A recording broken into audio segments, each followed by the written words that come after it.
The open മൈക്കിലേക്ക് നിങ്ങൾക്ക് സ്വാഗതം. ഇന്ന് നമ്മൾ സംസാരിക്കാൻ പോകുന്നത് ഒറ്റനോട്ടത്തിൽ വളരെ സിമ്പിളായിട്ട് തോന്നിയ ഒരു ദുരന്ത വാർത്തയെക്കുറിച്ചാണ്. പക്ഷെ അതിന്റെ ഉള്ളിലേക്കൊന്ന് ഇറങ്ങിച്ചെന്നപ്പോൾ കാര്യങ്ങൾ അത്ര ലളിതമല്ല എന്ന് മനസ്സിലായി. കഴിഞ്ഞ ആഴ്ച ഗാസിയാബാദിലെ ഒരു ഫ്ളാറ്റിന്റെ 9ാം നിലയിൽ നിന്നും വീണ് 3 സഹോദരിമാർ മരിച്ച സംഭവം ഒരുപക്ഷെ നിങ്ങളുടെ ശ്രദ്ധയിൽപ്പെട്ടിട്ടുണ്ടാകും. മിക്കവാറും എല്ലാവരും കേട്ടിട്ടുണ്ടാകും. അപ്പോൾ നമ്മുടെ ഇന്നത്തെ ലക്ഷ്യം ഇതാണ്. മാധ്യമങ്ങൾ ആദ്യം പറഞ്ഞ ആ കഥയ്ക്കപ്പുറം പോലീസ് അന്വേഷണത്തിൽ പുറത്തുവന്ന കുറച്ചുകൂടി കുഴപ്പിക്കുന്ന ചില കാര്യങ്ങൾ ഒന്നിച്ചു ചേർത്ത് വെച്ച് എന്താണ് യഥാർത്ഥത്തിൽ സംഭവിച്ചതെന്ന് മനസ്സിലാക്കാൻ ഒരു ശ്രമം നടത്തുക. ശരി, നമുക്കിതൊന്ന് വിശദമായി പരിശോധിക്കാം. തീർച്ചയായും ഇത്തരം സംഭവങ്ങളിൽ എപ്പോഴും സംഭവിക്കുന്നൊരു കാര്യമാണത്. മാധ്യമങ്ങൾക്ക് പെട്ടെന്നൊരു ഉത്തരം വേണം, ഒരു വില്ലനെയും വേണം. എളുപ്പത്തിലൊരു വില്ലൻ. അതെ, ഈ കേസിൽ ആ വില്ലൻ കൊറിയൻ ഗെയിമുകളായിരുന്നു. വളരെ എളുപ്പമുള്ളൊരു വിശദീകരണം. പക്ഷെ യാഥാർത്ഥ്യം എപ്പോഴും അതിനേക്കാൾ ഒരുപാട് സങ്കീർണമായിരിക്കുമെന്നതിന്റെ ഒരു മികച്ച ഉദാഹരണമാണിത്. അതെ, നമുക്ക് അവിടെ നിന്ന് തന്നെ തുടങ്ങാം. ആദ്യം പുറത്തുവന്ന ആ കഥയിൽ നിന്ന്. വാർത്തകൾ വന്നതിങ്ങനെയാണ്. പ്രായപൂർത്തിയാകാത്ത 3 സഹോദരിമാർ 9ാം നിലയിൽ നിന്ന് ചാടി ആത്മഹത്യ ചെയ്തു. ഒരു ആത്മഹത്യാക്കുറിപ്പ് കിട്ടിയിട്ടുണ്ടെന്നും പറഞ്ഞു.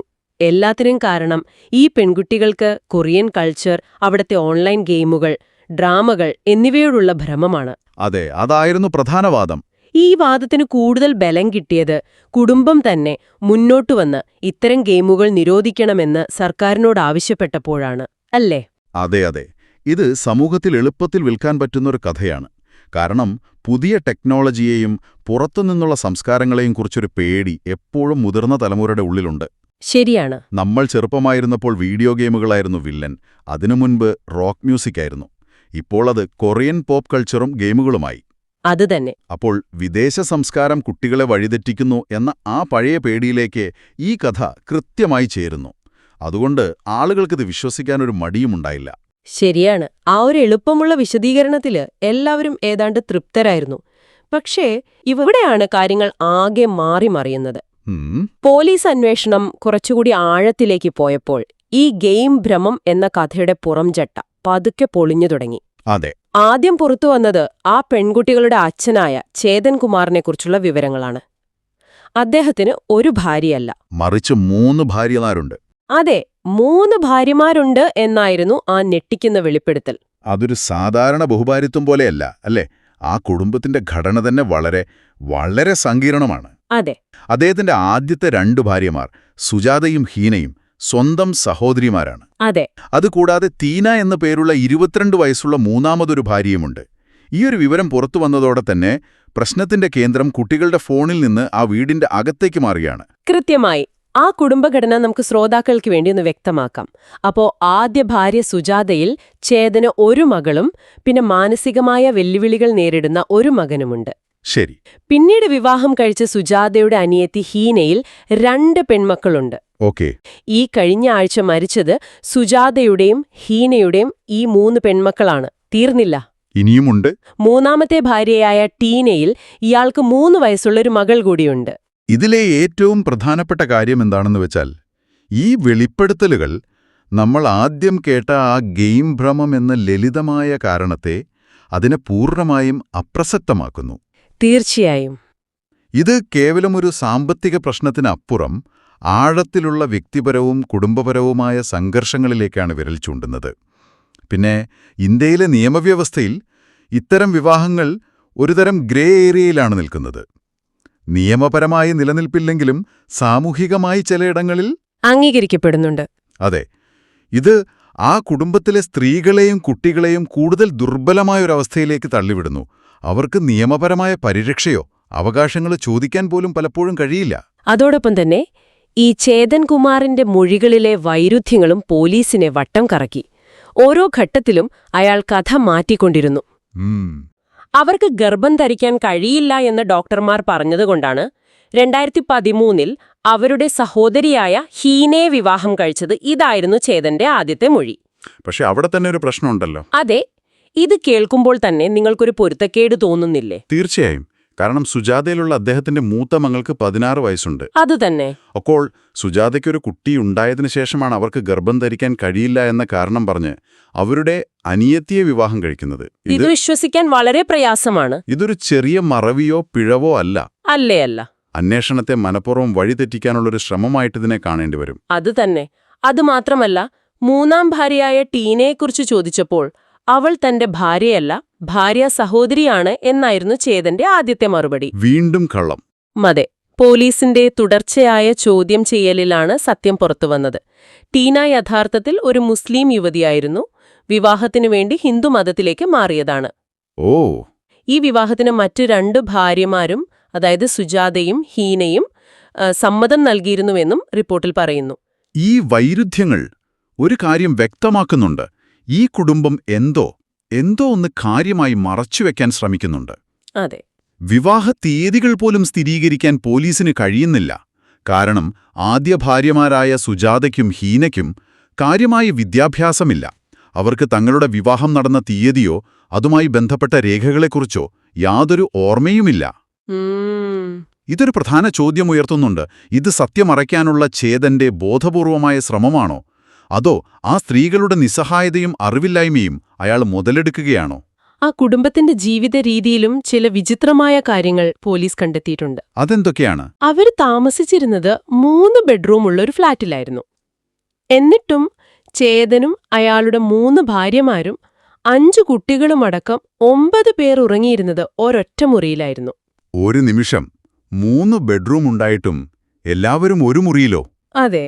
ഇതിന് പല കാരണങ്ങളുണ്ടാകാം. ഒന്ന്, കടുത്ത സാമ്പത്തിക ഞെരുക്കം. ഒരുപക്ഷെ ബാക്കി റൂമുകൾ വാടകയ്ക്ക് കൊടുത്തിരിക്കാം, അല്ലെങ്കിൽ ഉപയോഗശൂന്യമായിരിക്കാം. ശരിയാണ്. പക്ഷെ മറ്റൊരു സാധ്യത കൂടിയുണ്ട്. ഇതൊരു തരം നിയന്ത്രണത്തിന്റെ ഭാഗമാവാം. ആ പെൺകുട്ടികളുടെ ഓരോ ചലനവും നിരീക്ഷിക്കാനുള്ളൊരു മാർഗം. അതൊരു പോയിന്റാണ്. കൗമാരക്കാരായ പെൺകുട്ടികൾക്ക് സ്വകാര്യത എന്നത് എത്രത്തോളം പ്രധാനപ്പെട്ടതാണെന്ന് നമുക്കറിയാം. സ്വന്തമായി ഒരു മുറി പോയിട്ട് ഒരു നിമിഷം തനിച്ചിരിക്കാൻ പോലും സാധിക്കാത്തൊരവസ്ഥ, അതവരുടെ മാനസികാരോഗ്യത്തെ എത്രത്തോളം മോശമായി ബാധിച്ചിട്ടുണ്ടാവാം. ശരിയാണ്. റിപ്പോർട്ടിൽ പറയുന്ന മറ്റൊരു കാര്യം, ഈ പെൺകുട്ടികൾ രാത്രി ഒരുപാട് വൈകുവോളം ഒരുമിച്ച് സംസാരിച്ചിരിക്കുകയും കളിക്കുകയും ചെയ്യുന്നത് പതിവായിരുന്നു എന്നാണ്. ഒരുപക്ഷെ അതായിരിക്കാം അവർക്ക് കിട്ടുന്ന ഒരേ ഒരു ആശ്വാസം. പക്ഷെ അവരുടെ ആ ലോകത്തേക്ക് വെളിച്ചം വീശാൻ കഴിയുമായിരുന്ന ഏറ്റവും പ്രധാനപ്പെട്ട തെളിവ് തുടക്കത്തിൽ കാണാനില്ലായിരുന്നു: അവരുടെ മൊബൈൽ ഫോണുകൾ. അതെ, പെൺകുട്ടികൾക്ക് 2 ഫോണുകൾ ഉണ്ടായിരുന്നു. 2ഉം സംഭവസ്ഥലത്ത് നിന്ന് അപ്രത്യക്ഷമായിരുന്നു. ഗെയിം ഭ്രമം ആണ് കാരണമെന്ന് പറയുന്ന കേസിൽ ആ ഗെയിം കളിച്ച ഫോണുകൾ കാണാനില്ല എന്നത് തന്നെ വലിയൊരു സംശയമുണ്ടാക്കുന്ന കാര്യമാണ്, അല്ലേ? തീർച്ചയായും. കടം കയറിയതുകൊണ്ട് ഒരു ഫോൺ 3 മാസം മുൻപും മറ്റേത് സംഭവത്തിന് വെറും 15 ദിവസം മുൻപും വിറ്റു എന്നായിരുന്നു ചേതൻ പോലീസിനോട് പറഞ്ഞത്. വീണ്ടും മറ്റൊരു മൊഴി. അതെ. എന്നാൽ പിന്നീട് നടന്ന വിശദമായ അന്വേഷണത്തിൽ ഇതിലൊരു ഫോൺ പോലീസ് കണ്ടെടുത്തു. ആ മൊഴി പച്ചക്കള്ളമായിരുന്നു. ഫോൺ വിറ്റിട്ടില്ല. ഇല്ല, ഒളിപ്പിച്ചു വെച്ചതാണ്. ഫോൺ ഈ കേസിൽ ഇനി നിർണായകമാവും. പെൺകുട്ടികളുടെ ഡിജിറ്റൽ ജീവിതം എന്തായിരുന്നു? അവർ ആരുമായിട്ടൊക്കെയാണ് സംസാരിച്ചിരുന്നത്? ഓൺലൈൻ ഗെയിമുകൾ കളിച്ചിരുന്നോ? അതോ മറ്റെന്തെങ്കിലും സോഷ്യൽ മീഡിയ ആപ്പുകളിൽ സജീവമായിരുന്നോ? അതെ. പുറം ലോകവുമായുള്ള അവരുടെ ബന്ധങ്ങൾ എന്തൊക്കെയായിരുന്നു? ഈ ചോദ്യങ്ങൾക്കെല്ലാമുള്ള ഉത്തരം ഒരുപക്ഷേ ആ ഫോണിലുണ്ടാകും. അച്ഛൻ എന്തിനാണ് ആ ഫോൺ ഒളിപ്പിച്ചതെന്ന ചോദ്യവും ഇപ്പോൾ വളരെ പ്രധാനപ്പെട്ടതാണ്. എന്നാൽ അന്വേഷണത്തിൽ ഉയർന്നുവന്ന ഏറ്റവും ഞെട്ടിക്കുന്ന വെളിപ്പെടുത്തൽ ഇതൊന്നുമല്ലായിരുന്നു. ഇതിലുമപ്പുറം ഇനിയെന്താണ്? ഈ കുടുംബത്തിന്റെ ഭൂതകാലത്ത് നിന്ന് വന്നൊരു വിവരമായിരുന്നു അത്.